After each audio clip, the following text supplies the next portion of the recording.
भगवते वासुदेवाय। ओम नमो भगवते वासुदेवाय। श्रीमद् भागवतम चौथा कैंटो 8वां अध्याय और 72वां श्लोक।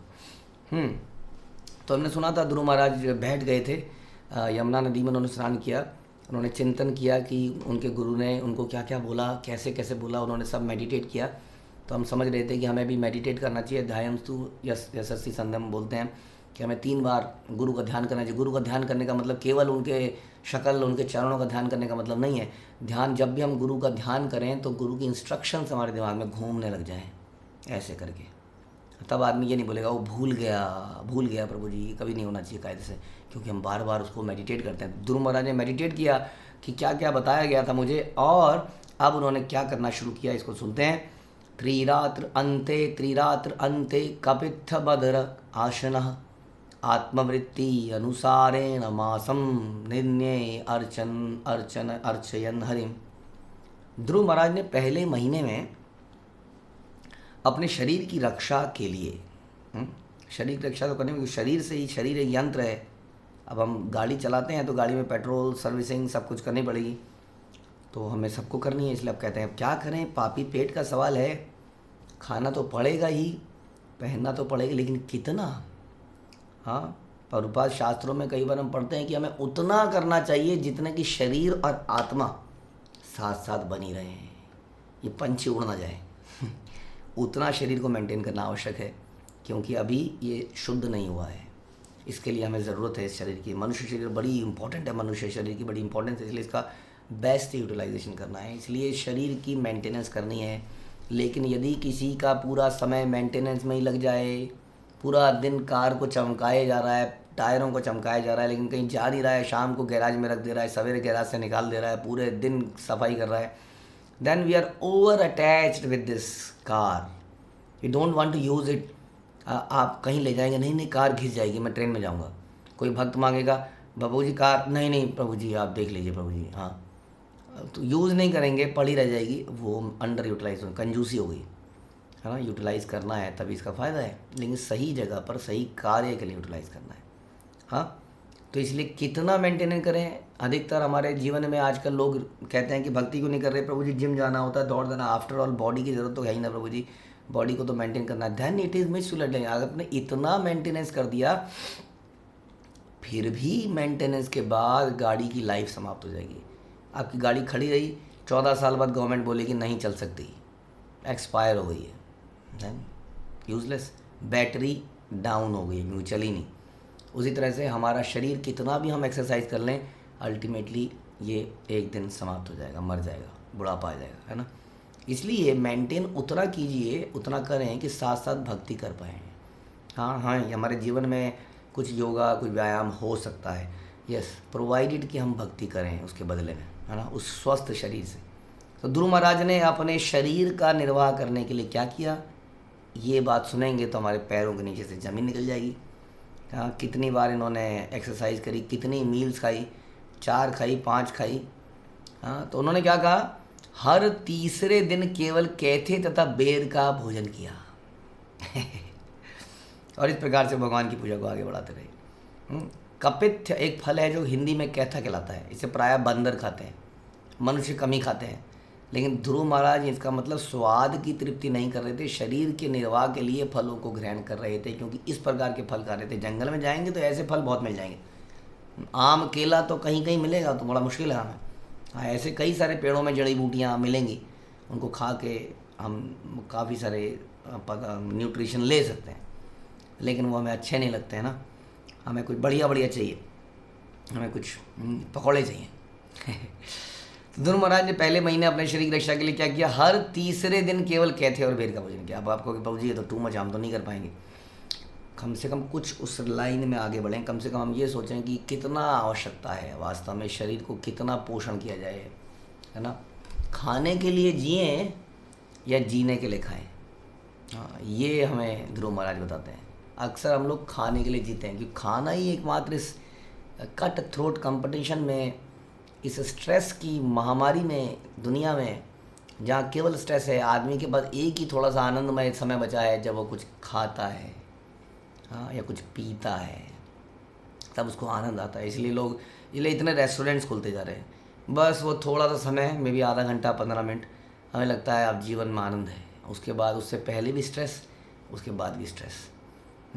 लेकिन समझना पड़ेगा इसको थोड़ा सा कि वास्तव में इस प्रकार से खाना क्या हमारे अंदर, इसलिए भगवान गीता में बताते हैं कि किस प्रकार आहार है, सतोगुणी आहार क्या है, तमोगुणी आहार क्या है, रजोगुणी आहार क्या है, क्या खाया जाए क्या नहीं। कई बार लोग इस पर बहुत डिबेट करते हैं, क्यों आप बोलते हैं ये मत खाओ, ये मत खाओ, ये मत खाओ, ये मत खाओ।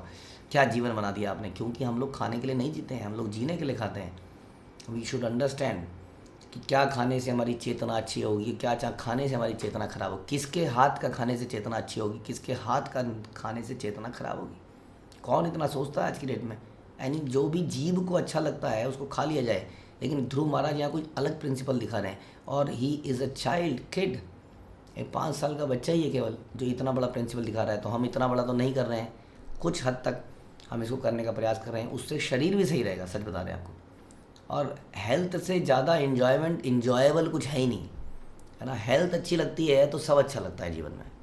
हेल्थ अच्छी नहीं होती तो हेल्थ भी हमारी ख़राब हो रही है, हमारी ओवर ईटिंग से, हमारे indulgence and all this useless चीज़ों को हम कई बार खा लेते हैं। तो हम ध्रुव महाराज से सीख सकते हैं कि शरीर का निर्वाह करने के लिए केवल 3 दिन में केवल एक बार वो बेर और कैथे खाया करते थे, और बाकी समय भगवान की पूजा में लगाया करते थे।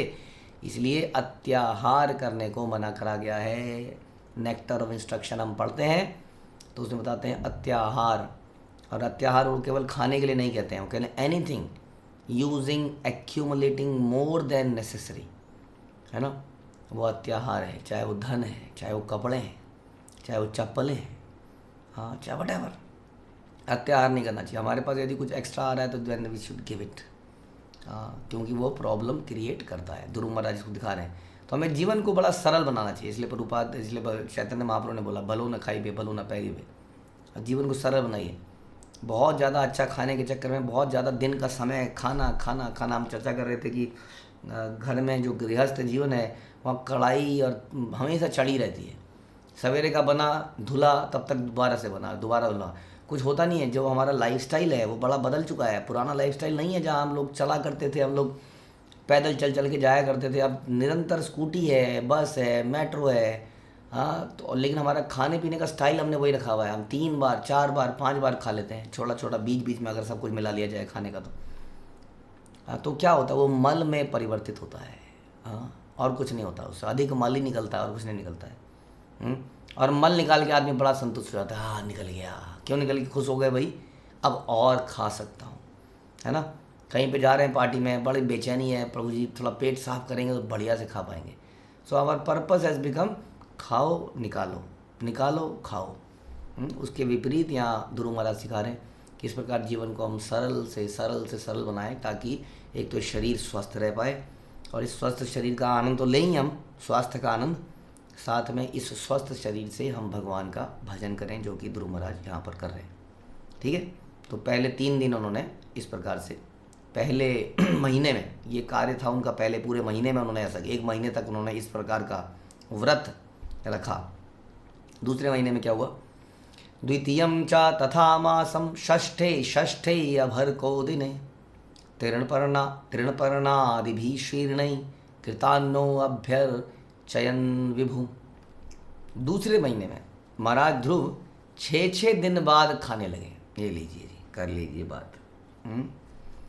बहुत दिन हो गए प्रभु जी एकादशी को ऐसे रखते रखते, अब कभी कुछ बदलिए, कुछ नियम भी बदलिए।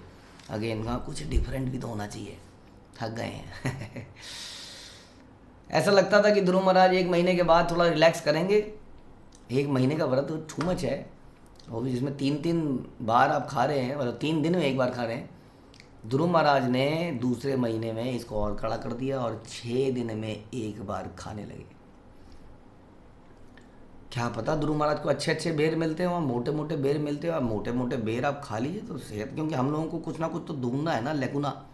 जैसे कि बीरबल की खिचड़ी में, है ना, अकबर ने देखा, अच्छा तुम्हारी खिचड़ी, तुम क्या वो क्या पौंड में, है ना, था ना, एक व्यक्ति को सजा दी थी ना कि पौंड ठंडे पानी में खड़ा कर दो। पूरी रात खड़ा रहा बेचारा। अगले दिन अकबर ने देखा तो बच गया मरने से।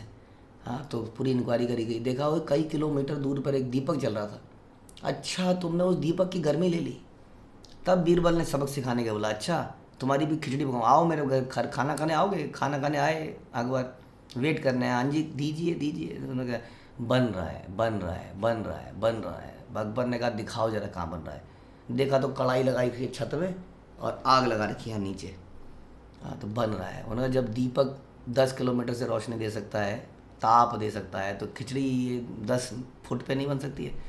देन यू रियलाइज, तो हमारे जीवन में हम हमेशा दूसरे के अंदर निकालें कुछ ना कुछ, ये हो गया होगा, ऐसा कर लिया होगा। हाँ ध्रुव महाराज थे, वो सतयुग का समय था, बेर बड़े होंगे, समथिंग हम कुछ भी कह सकते हैं, लेकिन उन्होंने शुष्क घास खाई, ये लीजिए कर लीजिए बात, पत्ते खाए। हाँ यही उनके खाद्य पदार्थ थे। इस प्रकार उन्होंने अपनी पूजा चालू रखी। कई लोग एकादशी के दिन बिल्कुल कहते हैं हम तो निर्जला रखते हैं जी, लेकिन निर्जला रख के पास सोए रहते हैं, पूरे दिन पड़े रहते हैं, प्रभु जी दम नहीं है, प्रभु जी मर गए। कहते हैं ना, कहीं पर घोड़े को नाल ठुक रही थी तो मेंढकी ने भी टांग उठा दी कि मेरे भी नाल ठुक दीजिए। अब ऐसे नकल नहीं माननी चाहिए। हर किसी का शरीर अलग है, मुख्य काम है भजन करना, भगवान की नामों का जप, श्रवण कीर्तन, सेवाएं यदि हम करें तो ही उतना ही व्रत रखें, वरना बेसिक मिनिमम मत प्रभुपाद ने बोला है कि आप खा सकते हैं, अन्न नहीं खा सकते हैं। अन्न को मत खाइए, जिसमें चावल है, दालें हैं, एकादशी के दिन बात कर रहे हैं, इवन समा के चावल हैं या बैंड है, तो ये सब मत खाइए। बाकी खाने के लिए बहुत सारी चीज़ें हैं, लेकिन जो कड़ाई से करना चाहता है वो ज़रूर करे। कई लोग केवल फल पे रखते हैं, कई पानी पे रखते हैं इत्यादि, लेकिन मुख्य काम यदि हमारे से भजन ही नहीं हो रहा है तो उसका लाभ नहीं है कोई। हाँ इसलिए उन्होंने ये सब किया, लेकिन उन्होंने अपनी पूजा को चालू रखा। तो मुख्य पर्पज़ यही है, उपवास, भगवान के निकटवास, यही तो फायदा है उपवास का, है ना। और ऐसे में जीवन को सरल करना चाहिए, क्योंकि जीवन जैसा हमने सुन रहे थे कि बहुत ज़्यादा कढ़ाई चली रहती है, तो फिर कढ़ाई चढ़ती है, उतरती है, फिर मंजती है, फिर गूंदता है, फिर बनता है, फिर सिकता है, फिर आदमी खाता है, फिर टॉयलेट जाता है, फिर नहाता है तो जीवन इसी में निकल जाता है। इसलिए उसकी ज़रूरतों को जितना कम करें, बट इतना भी नहीं कि हमारा भजन खराब हो जाए, इसलिए अंडर गाइडेंस करना चाहिए कि कितना करा जाए। आम आदमी के लिए ध्रुव महाराज जैसी तपस्या नहीं है। हमारा जो आंदोलन है वो संकीर्तन आंदोलन है, वो कलयुग है। कलयुग में उतना बल, उतनी सहन शक्ति नहीं है जितनी उस ज़माने में थी। फिर भी प्रिंसिपल वही लागू होगा जो ध्रुव महाराज ने स्थापित किया है। प्रिंसिपल ही वही है कि अपने जीवन को सरल बनाएं, अपनी आवश्यकताओं को कम करें। इसके लिए किसी का वेट ना करें कि somebody will come to me and say इतना क्यों कर रहे हैं। अब अपने आप से इंट्रोस्पेक्ट करना है कि क्या मैं ज़रूरत से ज़्यादा कर रहा हूँ, क्या नहीं कर रहा हूँ, क्या मैं कम कर सकता हूँ, अपनी जीवन की ज़रूरतें कैसे कम करी जाएँ। तो ध्रुव महाराज ने, एक बालक ने दूसरे महीने में अपनी तपस्या को और बढ़ा दिया। इसी तरह जीवन में हम जैसे जैसे आगे बढ़ रहे हैं, वी शुड थिंक कि मैं क्या और ज़्यादा कर सकता हूँ, कैसे अपने जीवन में और सरल बना सकता हूँ, कैसे मैं और भक्ति में फोकस्ड कर सकता हूँ। हर महीने हमारा भी फोकस ध्रुव महाराज की तरह बढ़ता ही चला जाना चाहिए। आगे ध्रुव महाराज क्या क्या फोकस बढ़ाएंगे ये हम सुनेंगे अगले प्रवचन में। हरे कृष्णा। श्रील प्रभुपाद की जय। ग्रंथराज श्रीमद् भागवतम की जय।